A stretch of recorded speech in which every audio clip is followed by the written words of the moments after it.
ध्यान दोगे, यहां पे समझिएगा, हम लोग का दूसरा लेक्चर है बायोमोलिक्यूल्स के अंदर में, और जनरली बायोमोलिक्यूल्स के अंदर में एनसीईआरटी का अंदर का टेक्स्ट पढ़ना जरूरी होता है। इस एरिया से काफी ज्यादा क्वेश्चंस ये लोग पूछते हैं, तो ध्यान दीजिएगा, यहां पे कुछ बातें समझिएगा, ध्यान दोगे। कार्बोहाइड्रेट्स जो अभी आपने पढ़ा है उसको दो कैटेगरी में हम लोग डिफाइन करते हैं। एक को बोलते हैं रिड्यूसिंग और दूसरा होता है non reducing sugar. Reducing sugar and non reducing sugar.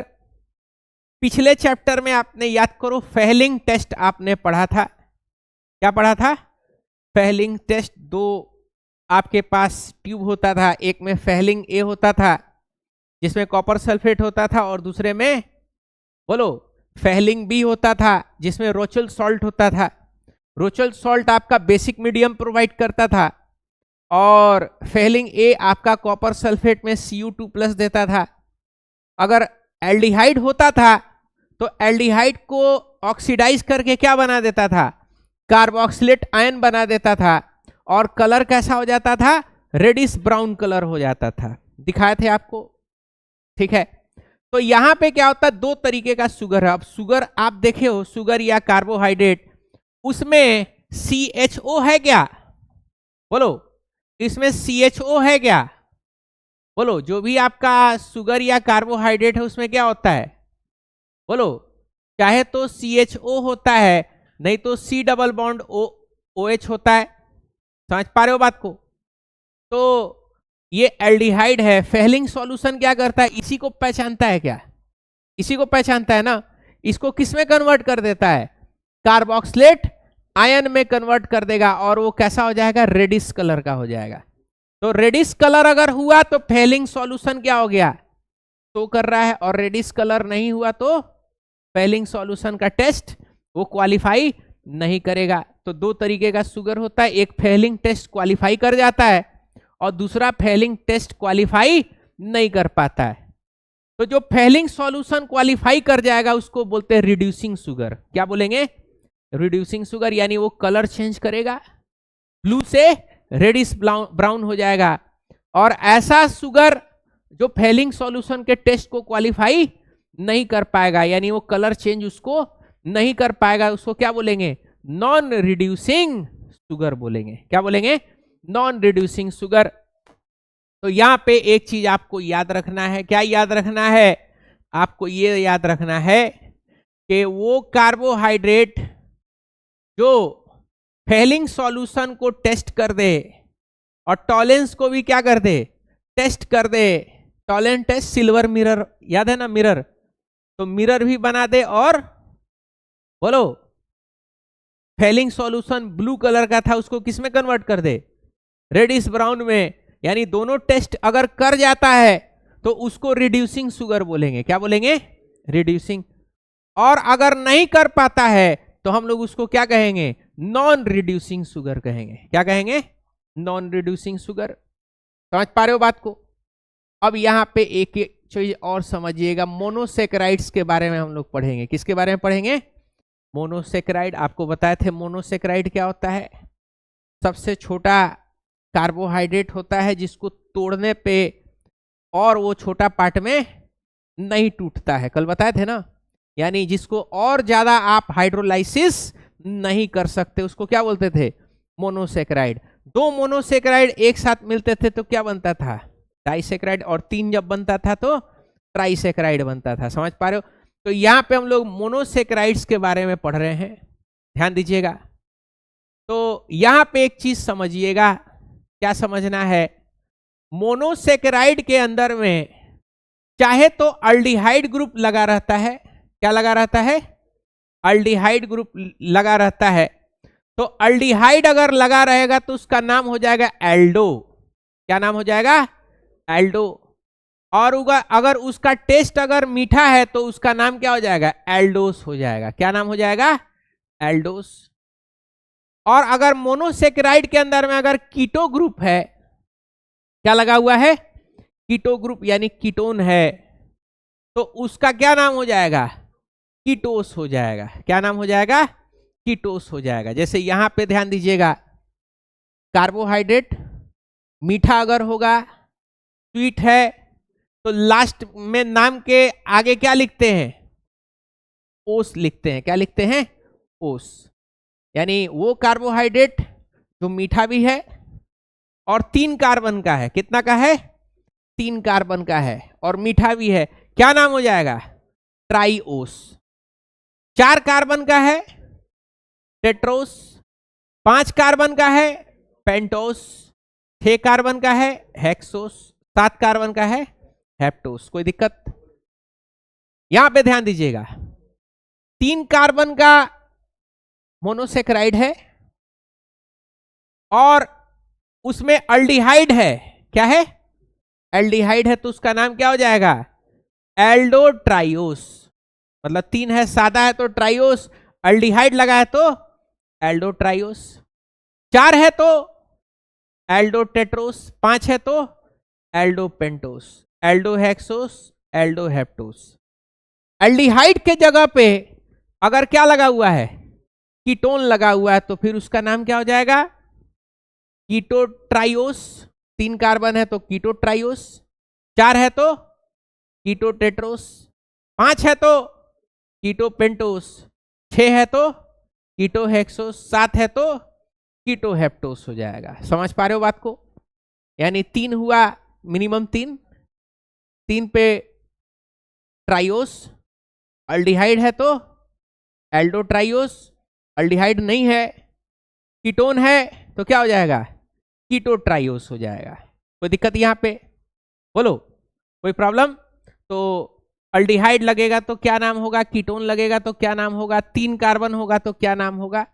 ये आपका मोनोसेकेराइड्स का क्या है, क्लासिफिकेशन है। क्या है, क्लासिफिकेशन। समझ पा रहे हो बात को। अब चलते हैं मोनोसेकेराइड के अंदर में, सबसे पहले हम लोग पढ़ेंगे किसके बारे में, ग्लूकोज के बारे में पढ़ना हम लोग स्टार्ट करेंगे। किसके बारे में पढ़ेंगे, सबसे पहला मोनोसेकेराइड हेडिंग लिखिएगा, मोनोसेकेराइड। और मोनोसेकेराइड के अंदर में सबसे पहले क्या पढ़ना है, बोलो, ग्लूकोज के बारे में पढ़ना है। ग्लूकोज मोनोसेकेराइड है। ग्लूकोज क्या है, मोनोसेकेराइड, यानी ये ऐसा कार्बोहाइड्रेट है जिसको और आप तोड़ नहीं सकते हो, और तोड़ नहीं सकते हो। ध्यान दीजिएगा, यहां पे समझिएगा इसके बारे में। सबसे पहला है ग्लूकोज का प्रिपरेशन। सबसे पहले क्या है, ग्लूकोज का प्रिपरेशन। ग्लूकोज किस तरीके से प्रिपेयर करते हैं, इसको जरा सा समझिएगा। देखो हम लोग क्या करते हैं, सबसे पहला जो है प्रिपरेशन हम लोग लिखेंगे, प्रिपरेशन। तो प्रिपरेशन में सबसे पहला क्या है, हाइड्रोलाइसिस ऑफ सुक्रोज। घर का जो चीनी होता है, घर के चीनी से हम लोग क्या बना सकते हैं, ग्लूकोज बना सकते हैं। घर के चीनी से क्या बना लेंगे, ग्लूकोज बना लेंगे। कैसे ग्लूकोज बनता है यहां पे समझिएगा। तो घर का चीनी सुक्रोज का क्या फॉर्मूला होता है, C12H22O11 होता है। आप क्या करते हो कि ये घर के चीनी को पानी के साथ मिक्स करते हो और फिर क्या डाल देते हो, एसिड डाल देते हो। क्या डाल देते हो, एसिड। चाहे तो HCl होता है, नहीं तो हाइड्रो या फिर सल्फ्यूरिक एसिड होगा। समझ पा रहे हो, क्या बन जाएगा, तो आपका बन जाएगा C6H12O6, ग्लूकोज बनता है। और साथ में क्या बन जाता है, C6H12O6 क्या बन जाएगा, बोलो, फ्रक्टोस बन जाता है। ग्लूकोज बन जाता है और फ्रक्टोस, हाँ सॉरी यहाँ पे O6। कोई दिक्कत, आपको दोनों का फॉर्मूला क्या लग रहा होगा, सेम है, लेकिन स्ट्रक्चर देखोगे तो इसमें अल्डिहाइड दिखाई देगा और इसमें कीटोन्स दिखाई देगा। स्ट्रक्चर भी हम आगे बनाएंगे दोनों का, ठीक है। इसमें कीटोन और इसमें एल्डिहाइड। समझ पा रहे हो बात को? तो इस तरीके से अगर आप चीनी का हाइड्रोलाइसिस करिएगा तो क्या मिलेगा आपको? बोलो, सुक्रोज मिलेगा, सॉरी ग्लूकोज मिलेगा। लेकिन एक प्रॉब्लम है। प्रॉब्लम क्या है? प्रॉब्लम ये है कि आपका साथ में क्या मिल रहा है? फ्रक्टोस भी मिल रहा है। 50% ग्लूकोज होगा तो 50% फ्रक्टोस होगा, यानी आपको 100% आपको ग्लूकोज नहीं मिल पाएगा। तो 100% ग्लूकोज पाने के लिए आपको क्या करना होगा? बोलो, हाइड्रोलाइसिस करना होगा। किसका हाइड्रोलाइसिस करना होगा? Hydrolysis of starch. किसका हाइड्रोलाइसिस करना होगा? बोलो, स्टार्च का करना होगा। स्टार्च क्या होता है? तो स्टार्च एक बहुत बड़ा मॉलिक्यूल होता है जिसका जनरल फॉर्मूला क्या होता है? जनरल फॉर्मूला होता है C6H10O5। क्या होता है? बोलो, C6H10O5। ये स्टार्च का क्या होता है? ये स्टार्च का फॉर्मूला होगा, ध्यान दीजिएगा। तो ये स्टार्च का हाइड्रोलाइसिस करेंगे तो देखो, स्टार्च या इसको सेलुलोस भी बोलेंगे, C6H10O5। और ये N क्या है? N का मतलब है इसका ये जो यूनिट है ना, ये फिक्स नहीं है। हो सकता है 500 हो सकता है 10,000 हो सकता है 5 लाख हो। N का कोई वैल्यू फिक्स नहीं है। स्टार्च एक बहुत बड़ा लंबा मॉलिक्यूल होता है। समझ पा रहे हो बात को? अगर आप इसमें वाटर और एसिड डालते हो, क्या डाल रहे हो? वाटर, यानी जितना लंबा स्टार्च होगा N जितना मॉलिक्यूल का, उतना ही मॉलिक्यूल आपको क्या डालना होगा? पानी मिलाना होगा। और किसके प्रेजेंस में? एसिड के प्रेजेंस में। किसके प्रेजेंस में? एसिड। और टेम्परेचर कितना है? 393। और प्रेशर के साथ कितना प्रेशर देना है? 2 से 3 एटमॉस्फेयर। यानी हम लोग को अभी प्रेशर जो मिल रहा है कितना एटमॉस्फेयर है? 1 एटमॉस्फेयर। और इस प्रेशर से 2 गुना या 3 गुना। 2 गुना होगा तो आप चल नहीं सकते हो सही से, 3 गुना हो जाए तो रेंगते हुए जाओगे, है कि नहीं? ब्लड फ्लो में दिक्कत होगा। हो सकता है बहुत मोटा आदमी रहेगा तो अपने वजन से क्या हो सकता है? बोलो, उसका हड्डी भी सेल्फ वेट से टूट जाए, काफी ज्यादा प्रेशर होगा। ठीक है? हाँ, सॉरी, ग्रेविटेशन। अच्छा ठीक है, ये समझ पा रहे हो ना? तो क्या होगा? हाइड्रोलाइसिस करिएगा, क्या मिल जाएगा? बोलो, ग्लूकोज मिल जाएगा। क्या मिल जाएगा? ग्लूकोज। तो सबसे बेहतरीन तरीका है क्या बनाने का? ग्लूकोज। क्योंकि इसमें फ्रक्टोस नाम का झंझट आपको नहीं मिलेगा 50%, नहीं तो फ्रक्टोस को अलग हटाना पड़ जाता है, तो आपको उससे आप बच गए। दूसरा के लंबा चेन होता है, जितना ज्यादा लंबा चेन वाला ग्लूकोज स्टार्च मिलेगा उतना ही ज्यादा आपको क्या मिलेगा? उतना ही ज्यादा आपको ग्लूकोज मिलेगा। तो ये स्टार्च से बनाने का जो तरीका है ये कमर्शियली बनाते हैं। कैसे बनाते हैं? कमर्शियली। समझ पा रहे हो बात को? यानी जो बेचने वाला जो ग्लूकोज आप देखे हो, जो ग्लूकॉन डी लेकर के आते हो, किससे बनता है? स्टार्च से बनता है। समझ पा रहे हो बात को? कोई दिक्कत? तो ये 2 तरीका है क्या बनाने का? बोलो, ये 2 तरीका है आपका ग्लूकोज बनाने का। कोई दिक्कत? यहां पे ध्यान दीजिएगा सभी लोग। अब ग्लूकोज के बारे में कुछ और बातें हम लोग यहां पे समझते हैं, ध्यान दीजिएगा, काफी इंपॉर्टेंट है। ग्लूकोज को जरा सा आप देखो, ध्यान दीजिएगा, तो ग्लूकोज आपको कैसा दिखाई देता है? बोलो, 6 कार्बन का है क्या? बोलो, स्ट्रक्चर को अगर आप देखोगे ग्लूकोज का, यहां पे हम आपको स्ट्रक्चर बना के दिखाते हैं। यहां पे ध्यान दीजिएगा, यहां पे स्ट्रक्चर जरा देखो, CHO, फिर CHOH, CHOH, फिर CHOH, CHOH, CHOH कितना हुआ? 1 2 3 4 5, और फिर CH2OH। कितना कार्बन का है? 1 2 3 4 5 6। 6 का मतलब क्या हो जाएगा? हेक्सोस हो जाएगा क्या? और एल्डिहाइड है क्या? क्या है? एल्डिहाइड, तो क्या नाम होगा? एल्डोहेक्सोस। तो ग्लूकोज जो है वो क्या है आपका? एल्डोहेक्सोस है। क्या है? एल्डोहेक्सोस। और इसका एक और नाम इसका दिया जाता है। क्या नाम दिया जाता है? डेक्सट्रोस भी दिया जाता है। क्या नाम दिया जाता है? डेक्सट्रोस भी इसका नाम है। सीधा बैठिए, टाइट बैठिए, बहुत इंपॉर्टेंट टॉपिक आपका चल रहा है। ठीक है, ध्यान दीजिएगा। ये मोनोमर है, कार्बोहाइड्रेट, स्टार्च और सेलुलोज का। ऑब्वियस सा बात है, ग्लूकोज किससे निकल रहा है? कार्बोहाइड्रेट से निकल रहा है। कौन सा? शुगर, सुक्रोज से निकाल रहे हैं। और किससे निकाल रहे हैं? स्टार्च से निकाल रहे हैं। देखे हो ना, स्टार्च से निकाल रहे हैं। तो क्या है? मोनोमर यूनिट है, यानी सबसे छोटा कार्बोहाइड्रेट के यूनिट को क्या बोलते हैं? मोनोमर बोलते हैं। मोनोसेकेराइड, जिसको और ज्यादा आप तोड़ नहीं सकते हो हाइड्रोलाइसिस के द्वारा।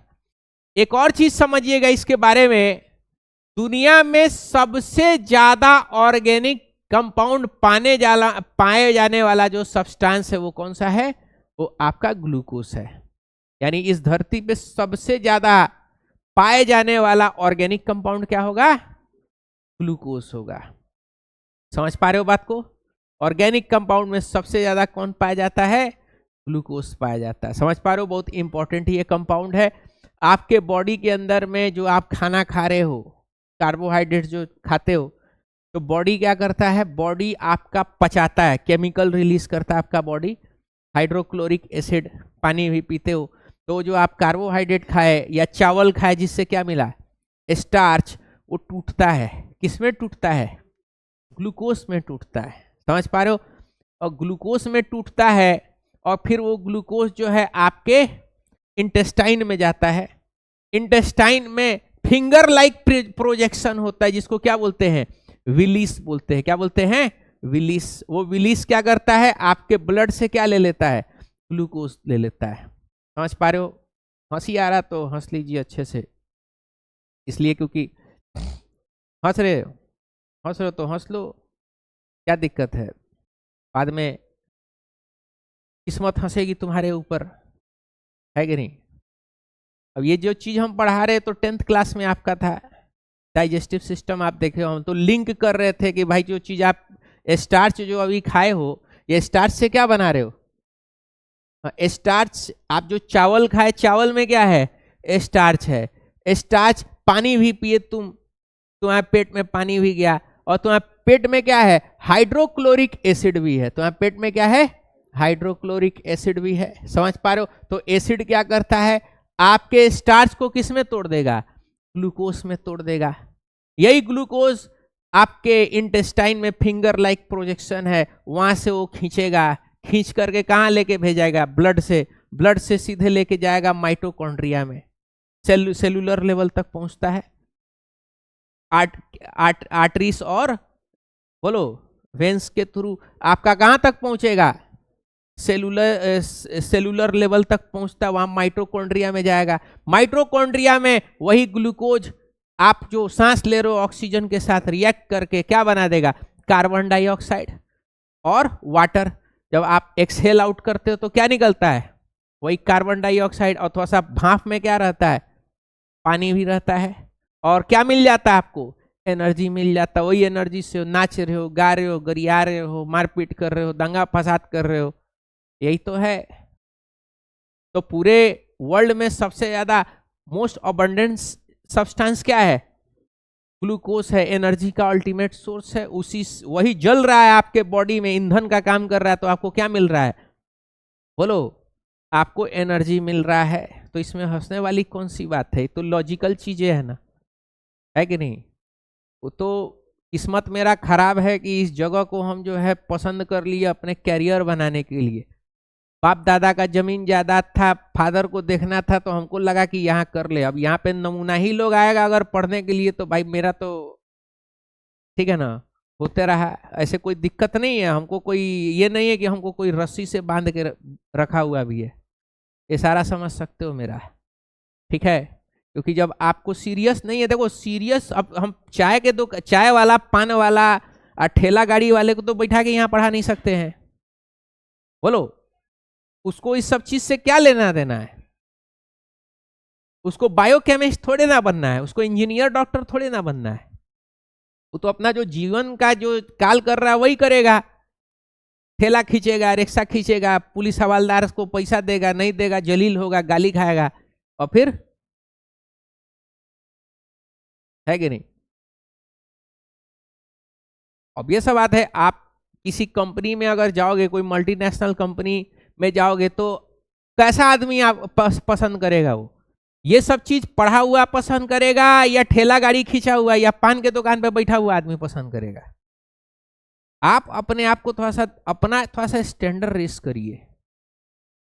स्टैंडर्ड इसलिए रेस करिए, सिवान में हम देखे हैं, पढ़ा लिखा आदमी को देखते हैं कि वो जो है जा करके बैठ रहा है किसके पास? मोहल्ला का जो रंगदार बना हुआ है, ठीक है ना, या थोड़ा सा चर्चित हो गए हैं, उसके पीछे आगे पीछे टहल रहे हैं, या बैठ रहे हैं, या घूम रहे हो। उससे बढ़िया पढ़वे मत करो, है कि नहीं? काय फालतू का उन सबों को जो है आप वैल्यू दे रहे हो? सही बात बोल रहे कि गलत बात बोल रहे हैं? आप यहाँ पे आके बैठे हो, वो जो मोहल्ला के आपका जो छपरी है वो नहीं आकर के बैठा है, तो डिफरेंस है ना, है कि नहीं? उसको बैठा देंगे, ये सब समझ में आ जाएगा क्या उसको? बोलो, समझ में आएगा? नहीं आएगा उसको समझ में, उसका औकात नहीं है यहां बैठ करके पढ़ने का। 2 दिन बैठेगा, तीसरे दिन उब करके क्या हो जाएगा? भाग जाएगा। आप अपना लेवल यहां पे रखो। छपरी सबको अपने इर्द गिर्द मत बैठाओ। छपरी, वन से छपरी, ऑलवेज ए छपरी। इन सबों का कोई औकात हैसियत इन सबों का नहीं है। ज्यादा से ज्यादा आईएएस आईपीएस नहीं बन सकता, ज्यादा से ज्यादा थाना का दलाल बनेगा। बात समझ में आ रहा है हम जो बोलना चाह रहा है? डिफरेंस क्रिएट करिए। हम देखते हैं कि पढ़ा लिखा आदमी, अच्छा खासा पढ़ाई लिखाई किया हुआ आदमी, देखते हैं कि छपरी सबका टोला है और वहां जाके क्या खेल रहा है? कैरम बोर्ड खोल रहा है। ये सब मत करिए। अपने आप पे तरस खाइए, रहम खाइए अपने ऊपर। आप अलग हैं, है कि नहीं? छपरी अलग है कि नहीं? ये कम से कम मत करिए। आगे बढ़ते हैं, ध्यान दीजिएगा। तो यहां पे समझना, तो मोस्ट अबंडेंट सब्सटेंस है इस धरती के ऊपर, यानी सबसे ज्यादा ऑर्गेनिक कंपाउंड जो धरती पे मिलता है वो कौन सा है? Glucose. Ultimate source of energy है। हर जानवर को क्या चाहिए?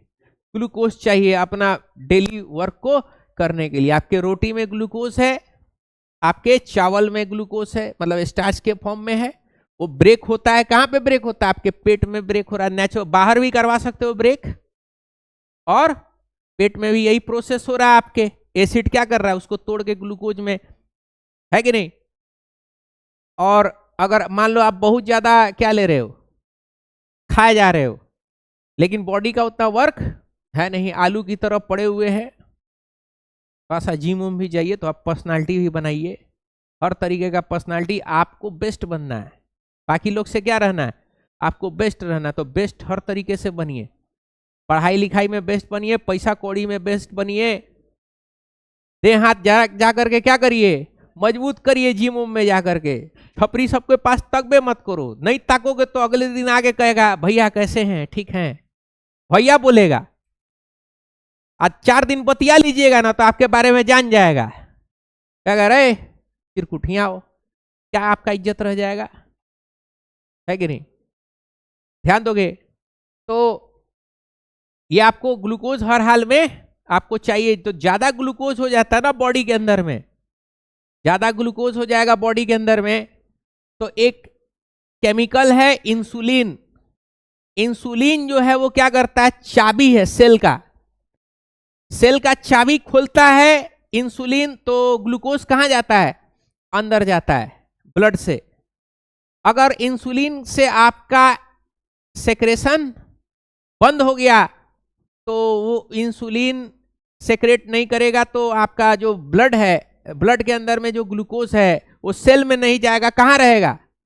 ब्लड ही में रहेगा। यानी खाए जा रहे हैं और ब्लड के अंदर में ग्लूकोज का मात्रा बढ़ता चला जा रहा है, और खाएं और बढ़ गया, तो पता चला ब्लड क्या होगा, गाढ़ा होगा। भाई पानी में ग्लूकोज फेंटोगे तो क्या होगा, पानी गाढ़ा होगा ना, तो ब्लड भी क्या होगा, गाढ़ा हो गया। खाए जा रहे हो उसका, आपका पैनक्रियास इंसुलिन बना नहीं रहा है, तो नतीजा ये हो गया कि आपके बॉडी के अंदर जा नहीं, कमजोरी वैसे ही लगेगा, एनर्जी मिल नहीं रहा है, अब ब्लड प्रेशर आपका बढ़ गया, है कि नहीं। और उसी को क्या बोलते हैं, उसी बीमारी को क्या बोलते हैं, डायबिटीज बोलते हैं, जिसको देसी भाषा में शुगर लोग कहता है कि नहीं। तो खाली शुगर ये नहीं कि मीठा, ये सादा पी रहे हैं तो, सादा चाय पी रहे हैं तो क्या है, शुगर नहीं होगा। भाई रोटी चावल दबा रहे हैं, उससे भी क्या है, उसी के अंदर में तो है असली स्टार्च। चाय में क्या है, चाय में चीनी, चीनी में क्या है, सुक्रोज, सुक्रोज टूटेगा किस में, ग्लूकोज और फ्रक्टोज में टूटेगा। समझ पा रहे हो बात को। यहां पे ध्यान दीजिएगा, मॉलिक्यूलर फॉर्मूला आपको पता ही है, क्या है मॉलिक्यूलर फॉर्मूला, C6H12O6। ध्यान दीजिएगा यहां पे, अब आपको पता लगाना है, दूसरा नंबर पॉइंट यहां पे देखिएगा, आपको पता लगाना है कि वाकई में 6 कार्बन का चेन है कि नहीं है, ग्लूकोज में 6 कार्बन का चेन है या नहीं है। तो हम लोग क्या करते हैं कि ग्लूकोज का रिएक्शन किसके साथ करते हैं, ध्यान दीजिएगा, ग्लूकोज का रिएक्शन हम लोग हाइड्रोजन आयोडाइड के साथ करते हैं। किसके साथ करेंगे बाबू, बोलो, हाइड्रोजन आयोडाइड के साथ करेंगे। 1 2 3 4 5, ये 6 हाइड्रोजन आयोडाइड के साथ जब आप रिएक्शन करते हो, हीट करते हो, तो होता क्या है, ध्यान दीजिएगा कि ये 6 कार्बन का जो आपका चेन है वो किसमें बन जाता है, बोलो, ये आपका कार्बोहाइड्रेट में कन्वर्ट होगा। किसमें कन्वर्ट हो जाएगा, बोलो, 1 2 3 4 5, एक कार्बोहाइड्रेट में, यानी क्या बन जाएगा, ये हेक्सेन में कन्वर्ट होगा। किसमें कन्वर्ट हो जाएगा बाबू, बोलो, ये हेक्सेन में कन्वर्ट होगा। किसमें कन्वर्ट होगा, हेक्सेन में कन्वर्ट होगा। समझ पा रहे हो बात को, कोई दिक्कत। तो इससे ये पता चल गया कि आपके ग्लूकोज के अंदर में कितना कार्बन है, 6 कार्बन है। कोई दिक्कत। अगला ध्यान दीजिएगा, नेक्स्ट यहां पे अमोनिया, सॉरी, अल्डिहाइड, कीटोन और कार्बोक्सिलिक एसिड में हम आपको एक रिएक्शन बताए थे। कौन कौन सा रिएक्शन बताए थे, सबसे पहले इस वाले रिएक्शन पे थोड़ा सा ध्यान दोगे, फिर हम वो बाद वाला रिएक्शन आपको बताएंगे। दोनों रिएक्शन एक आपको करवाए हुए हैं, ध्यान दोगे। सबसे पहले आप ये वाला जरा रिएक्शन देखो, ये वाला ग्लूकोज का हम लोग रिएक्शन किससे करा रहे हैं, इसको क्या बोलेंगे, इस कंपाउंड को हाइड्रोक्सिल अमीन बोलेंगे। क्या बोलेंगे, हाइड्रोक्सिल अमाइन बोलेंगे। ये अमोनिया डेरिवेटिव है। क्या है, अमोनिया डेरिवेटिव। याद करो, आपको बताए थे कि अगर CHO है और अमोनिया डेरिवेटिव है, क्या है, अमोनिया डेरिवेटिव है, तो यहां का इस स्ट्रक्चर को ऐसे बना सकते हैं क्या, ऐसे, बोलो। तो क्या होता था, यहां का ऑक्सीजन और यहां का हाइड्रोजन मिलके क्या बना देता था, बोलो, H2O बना देता था, और ये नाइट्रोजन के साथ क्या हो जाता था, डबल बॉन्ड में आ जाता था। इसको हम लोग क्या बोलते थे, इसको हम लोग जो है ऑक्सीम बोलते थे। क्या बोलते थे, ऑक्सीम। तो आपको पता है ग्लूकोज के अंदर में क्या है, ग्लूकोज के अंदर में एक अल्डिहाइड ग्रुप है, CHO सबसे ऊपर। तो उसका अगर रिएक्शन अगर आप किसके साथ करा दिए, हाइड्रोक्सिल अमीन के साथ करा देंगे, तो क्या होगा, बोलो, क्या ये इस तरीके से रिएक्शन करेगा क्या। ये देखो, ये इसको CHO, CHOH, CHOH, CHOH, CHOH और फिर CH2OH किसके साथ रिएक्शन कराए हैं, बोलो, NH2 OH के साथ क्या बोलते हैं, हाइड्रोक्सिल अमीन बोलते हैं। क्या होगा, इस स्ट्रक्चर को जरा देखो, क्या हम इसको ऐसे बना सकते हैं क्या, अल्डिहाइड है, क्या होगा, ये इसके साथ ऐसे रिएक्शन कर लिया और क्या बन गया, बोलो, डबल बॉन्ड NOH, और यहाँ पे CHOH CHOH CHOH CHOH और CH2OH, इसको क्या बोलेंगे, इसको बोलेंगे ऑक्सीम। क्या बोलते हैं, ऑक्सीम बना लिया। कोई दिक्कत, क्या ये रिएक्शन करवाए थे क्या वहां पे, रिएक्शन विथ अमोनिया डेरिवेटिव, तो ये वही वैसा ही रिएक्शन है, कोई प्रॉब्लम, तो ऑक्सीम बना देगा। और दूसरा सियानोहाइड्रिन बनाएगा। क्या बनाएगा, सियानोहाइड्रिन। याद करो, सियानोहाइड्रिन वाला भी आपको रिएक्शन बताए थे। क्या बताए थे कि ये आपका डबल बॉन्ड है इस तरीके से, HCN अगर आप तोड़ोगे तो क्या होगा, ये CN जो है वो क्या होगा, CN न्यूक्लियोफाइल की तरह इसके ऊपर अटैक करेगा और क्या हो जाएगा, ये बॉन्ड ऐसे ओपन खुलेगा, कार्बन के ऊपर क्या हो जाएगा, CN लग जाएगा और O के ऊपर क्या होगा, माइनस, और फिर यहाँ का जो प्लस है ये कहाँ जाएगा लगने के लिए, इस ऑक्सीजन के ऊपर, पढ़ाए थे ना, बोलो, सियानोहाइड्रिन वाला रिएक्टिविटी ऑफ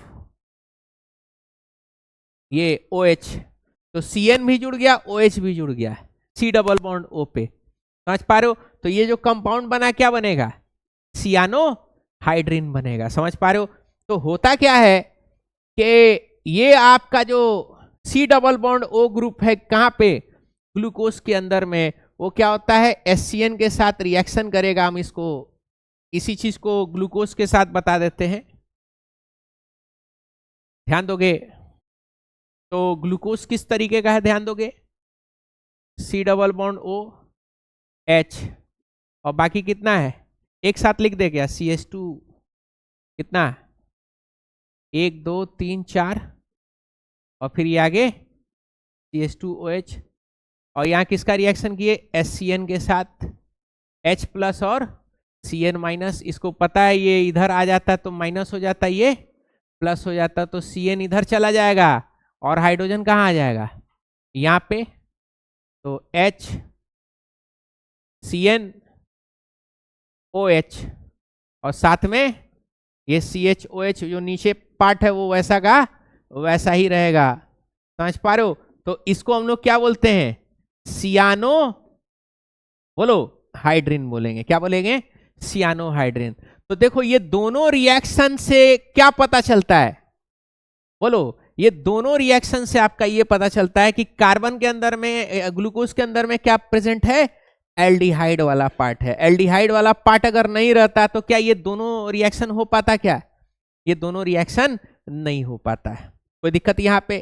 तो ये आपका ऑक्सीम बन रहा है और ये आपका सियानोहाइड्रिन बन रहा है। ये बनने का मतलब ही यही है कि ग्लूकोज में क्या है, CHO ग्रुप प्रेजेंट है, यानी कार्बोनिल ग्रुप प्रेजेंट है। तो आपसे ये भी पूछ सकता है कि बताओ कौन सा रिएक्शन ये बताता है कि इसके अंदर में कार्बोनिल ग्रुप, बोलो, प्रेजेंट है। तो कौन कौन सा है, ये हाइड्रोक्सिलामीन वाला और हाइड्रोजन साइनाइड वाला। कोई प्रॉब्लम, अगले पे चलते हैं, ध्यान दीजिएगा नेक्स्ट रिएक्शन की तरफ। अगर आप ब्रोमीन को, अगर आप ऑक्सीडाइज, कोई आया क्या, हाँ, ब्रोमीन को अगर आप ऑक्सीडाइज कर लोगे तो क्या बन जाएगा, बोलो, ग्लूकोनिक एसिड बन जाएगा। क्या बन जाएगा, ग्लूकोनिक एसिड बन जाएगा। किसके साथ ऑक्सीडाइज करते, तो भाई ब्रोमीन वाटर क्या करता है, ऑक्सीडाइजिंग एजेंट है, वो ऑक्सीडाइज कर देगा। तो आपको बताए थे ना कि अगर RCH2OH है, ऑक्सीडाइज किए तो किस में आ जाएगा, RCHO में, याद करो। और इसको फिर ऑक्सीडाइज करोगे तो ये किस में आ जाएगा, RCOOH में आ जाएगा। तो देखो यहाँ अल्डिहाइड है तो अल्डिहाइड किस में कन्वर्ट हो गया, COOH में। यानी आपको एल्डिहाइड को COOH में अगर कन्वर्ट कर दिए, बाकी सारा चीज क्या है बोलो, वैसा का वैसा ही है, तो इसका नाम क्या हो जाएगा बोलो, इसका नाम हो जाएगा ग्लूकोनिक एसिड हो जाएगा। क्या हो जाएगा? Gluconic acid. कोई दिक्कत पूछेगा इनमें से कौन ग्लूकोनिक एसिड है, तो बस क्या कर देना है, CHO के जगह पे क्या लगा देना है, COOH आया हुआ है, इनमें से कौन सा ग्लूकोनिक एसिड है। कोई प्रॉब्लम बोलो। अगले रिएक्शन पे ध्यान दीजिएगा, ग्लूकोज का, इसको जरा सा समझना। एसिटाइलेशन, अल्कोहल, फेनॉल और ईथर, याद है एसिटाइलेशन? बोलो, एसिटाइलेशन याद है? क्या था एसिटाइलेशन के अंदर में, बताओगे? एसिटिक एनहाइड्राइड रिएक्ट करता था ना। यहां पे आपको हम फिर से वो रिकॉल कर देते हैं, एसिटाइलेशन आपको रिकॉल कर दे रहे हैं। एसिटल एनहाइड्राइड क्या था? एसिटल एनहाइड्राइड केमिकल याद है क्या होता था? CH3CO होल ट्वाइस O, याद है कैसे ये बनता था? CH3 C double bond O, फिर ये O, और फिर यहां C डबल बॉन्ड O, और यहां CH3, याद है ना? अच्छा, ये ब्रेक किस में होता था? दो हिस्सा में ब्रेक होता था। यहां से अगर ब्रेक करते थे तो कितना हिस्सा में टूटता था? CH3 C double bond O, यहां O माइनस, और यहां क्या होता था? C डबल बॉन्ड O, और ये CH3 क्या होता था? यहां पे प्लस होता था। और मान लो कोई अल्कोहल है, अल्कोहल के साथ रिएक्शन कराते थे, एस्टरिफिकेशन। तो एस्टरिफिकेशन में क्या होता था? ये OH है, तो OH भी क्या होता था? दो हिस्सा में टूटता है क्या? CH3 O माइनस और H प्लस। तो क्या होता था एसिटाइलेशन में? एसिटिक एनहाइड्राइड का ये पॉजिटिव वाला पार्ट कहां जाके लगता था? यहां जाके लगता था, और क्या हो जाता था? O के साथ लगता था क्या? तो O के साथ क्या लग जाता था? बोलो, C double bond O CH3, और ये पॉजिटिव पार्ट इस ऑक्सीजन के नेगेटिव पे पार्ट पे लगता था। तो इसी को क्या बोलते थे? एस्टर बोलते थे। क्या बोलते थे? एस्टर। एक तरीके से अगर OH अगर रहेगा, यानी किसी के पास क्या रहेगा? OH रहेगा, OH होगा, तभी ये एसिटिक एनहाइड्राइड के साथ रिएक्ट करके क्या बनाएगा? एस्टर बनाएगा। OH नहीं रहेगा तो एसिटिक एनहाइड्राइड जो है वो रिएक्शन नहीं करेगा। कोई दिक्कत? तो यहां पे जरा सा देखिए, क्या दिख रहा है आपको? कितना OH दिख रहा है बाबू? यहां पे OH है क्या? और यहां भी क्या है? OH है। तो आप क्या देख पा रहे हो? ये OH का ये H को क्या कर दिया गया? तोड़ दिया गया, माइनस प्लस, और ये माइनस प्लस, और उसके साथ क्या जोड़ दिया गया? एसिटिक एनहाइड्राइड का। बोलो, इसी O के साथ क्या जोड़ दिया गया है? बोलो, अरे अल्कोहल का ये O तो वैसे ही है, उसके साथ क्या जोड़ दिया गया है? ये वाला ग्रुप जुड़ गया है क्या? बोलो, ये वाला ग्रुप क्या हो गया है? जुड़ गया। तो क्या हो जाएगा? O के बाद क्या हो जाएगा? C double bond O CH3, यहां भी क्या है? C double bond O CH3, यानी O यहां तक मौजूद है, H हटा के क्या लगा दिया गया? C double bond O CH3, C double bond O CH3। समझ पा रहे हो बात को? तो ये एसिटिक एनहाइड्राइड क्या होता है? 5 OH है। अल्कोहल में कितना OH है? सॉरी, ग्लूकोज में कितना OH है? 5 OH है। 5 6 कार्बन का चेन है, पहला में CHO, और बाकी में क्या है? बाकी सब में OH है। तो OH का सबका H हट जाएगा, और उसके जगह पे क्या लग जाएगा? C double bond O CH3। तो ये इस बात का इंडिकेशन है कि आपके ग्लूकोज में क्या मौजूद है? ग्लूकोज में OH मौजूद है। OH नहीं रहता तो एसिटिक एनहाइड्राइड के साथ रिएक्शन करके यहां तक नहीं पहुंच पाता है। कोई दिक्कत? क्या ये पिछले लेक्चर से कनेक्ट है क्या? पिछले लेक्चर से क्या है, कनेक्ट रहता है। जितना आप पढ़ लिए उतना आपको मैकेनिज्म पता होना चाहिए, बाकी सब क्या रहता है, कनेक्शन रहता है। जेईई में भी यही रहता है, जेई और नीट तो आसान होता है, जेई में क्या रहता है, सारा आपको पहले पढ़ लेना होता है, और फिर जब आप पढ़िएगा तो सबका क्या होगा, सबका एक निचोड़ आपको दिखाई देगा। कोई दिक्कत, बोलो। तो यहां पे क्या पता चल रहा है कि 5 OH है, इस बात से आपको पता लगेगा। आगे ध्यान दीजिएगा, समझोगे। नेक्स्ट है स्ट्रॉन्ग ऑक्सीडेशन, ध्यान दीजिएगा, स्ट्रॉन्ग ऑक्सीडेशन, ध्यान दोगे सभी लोग।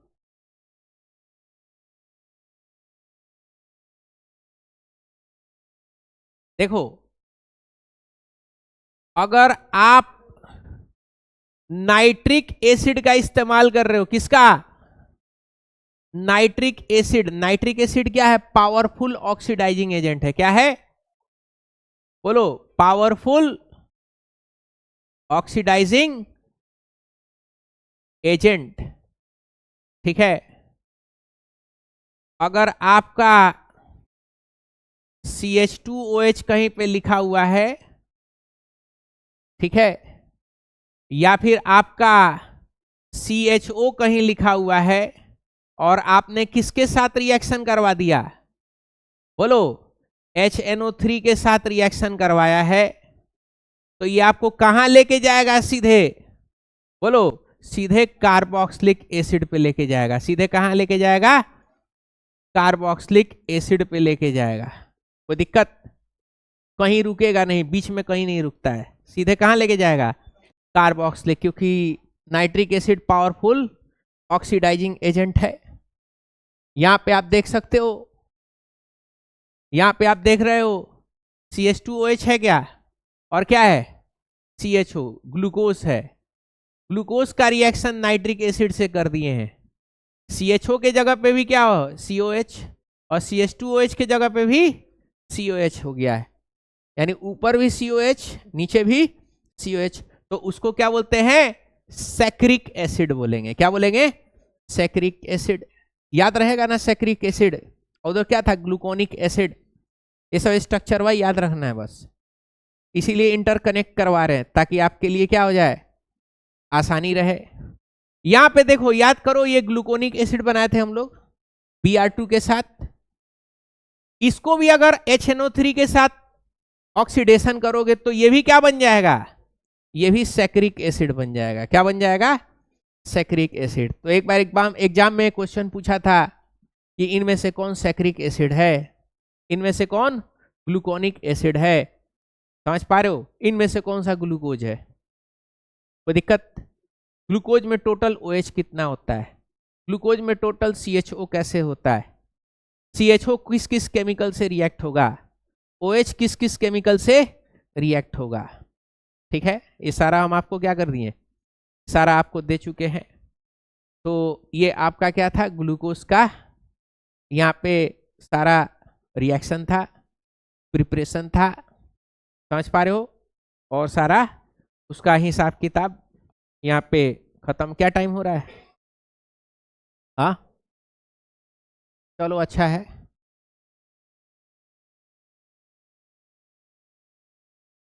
12:15, हाँ तो अच्छा है ना। चलो आज यहीं तक रहने देते हैं।